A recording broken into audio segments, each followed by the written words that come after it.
কোন ৰাশিৰ জাতক জাতিকাই টকা ধৰি ৰখাত বেছি এক্সপাৰ্ট বা বেছিকৈ জানে আপোনালোকে জানেনে? নমস্কাৰ বন্ধু বান্ধৱীসকল, আজিৰ এই ভিডিঅ'টো খুব ইম্পৰ্টেণ্ট আৰু ইণ্টাৰেষ্টিং হ'বলৈ গৈ আছে, কাৰণ আজিৰ বিষয়টো হৈছে ধন, হেবিট আৰু এষ্ট্ৰলজিৰ লগত জড়িত।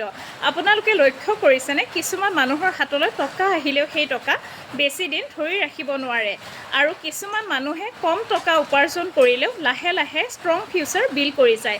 এষ্ট্ৰলজি মতে কিছুমান ৰাশিৰ মানুহে মানি হেণ্ডলিঙত নেচাৰেলি স্মাৰ্ট বুলি ধৰা হয়।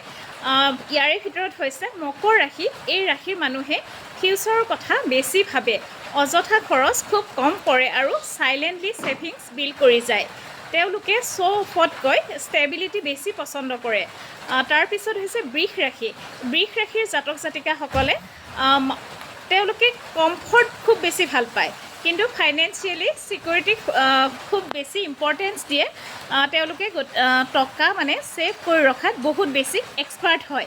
আৰু বৃশ্চিক ৰাশিৰ জাতক জাতিকাসকলে সকলো প্লেন সকলোকে নকয়, মানে কি প্লেন কৰি আছে কাকো জানিবলৈ নিদিয়ে, ভিতৰি মানে কামবোৰ কৰি যায়।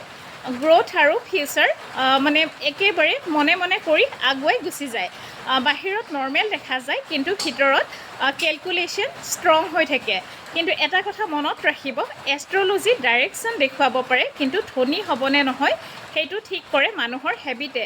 যিজন মানুহে ইম'শ্যনত খৰচ কৰে, ছেভিংছ নকৰে, ফিউচাৰৰ কথা নাভাবি চলে, তেওঁৰ হাতত টকা ৰৈ নাথাকে। আৰু যিজন মানুহে ডিচিপ্লিন ৰাখে আৰু নতুন স্কিল শিকে, ইনকাম ইনক্ৰিজ কৰিবলৈ ভাবে আৰু পেচেঞ্চ ৰাখে, তেওঁ লাহে লাহে ফাইনেন্সিয়েলি ষ্ট্ৰং হ'বই। কাৰণ ধন কেৱল ভাগ্যৰে নহয়, মাইণ্ডছেটেৰেও আহে।